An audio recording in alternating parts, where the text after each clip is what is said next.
So I'm out here on the beach in my home, Panama City Beach, and I was thinking about the heartbreaking story of the 10-year-old girl named Trinity that went missing in the water on the 12th in Destin.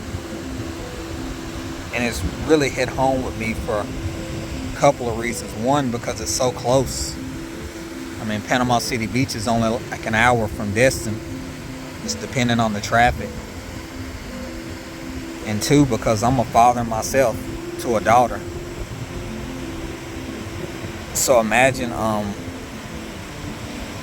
with that situation being as tragic as it is, her father on Father's Day was probably expecting to hear from his daughter saying, "I love you, Daddy." But she's out there missing and has been missing for all these days now.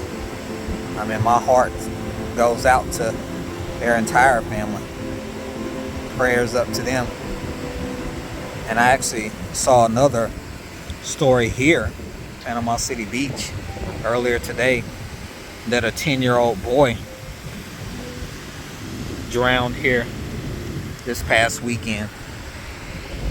That one just hasn't gotten as much coverage, but it's really sad because these families, they work, these parents work so hard to give their kids everything they can and to give them these type of experiences and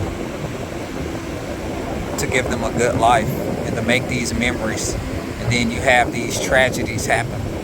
That's one of the saddest things about living here on the beach. These stories unfortunately happen every year because, I mean, these, as beautiful as this is, you can see that it is.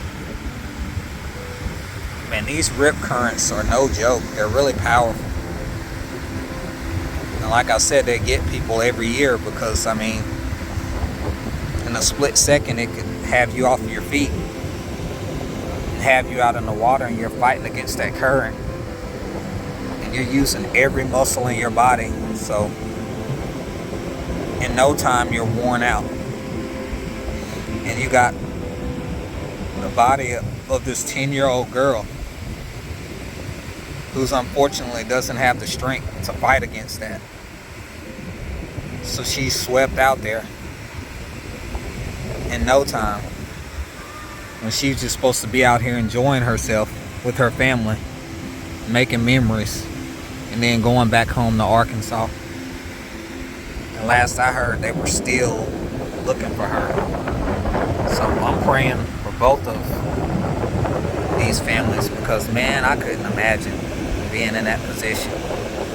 And I hate hearing these stories every year, you know. I'm not going to be pessimistic about Trinity.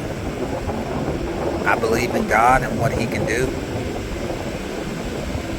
All I'll say is that before her family leaves to go back home, I hope that they're able to at least have the closure of having Trinity with them. Because with this being a parent's worst nightmare already, it would make it even worse if they were to have to go all the way back home without their baby girl's body and without giving her a proper burial. Like, that's not closure. That's something that will probably haunt you for the rest of your life. And I pray that that mom and the siblings and the father don't have to deal with that.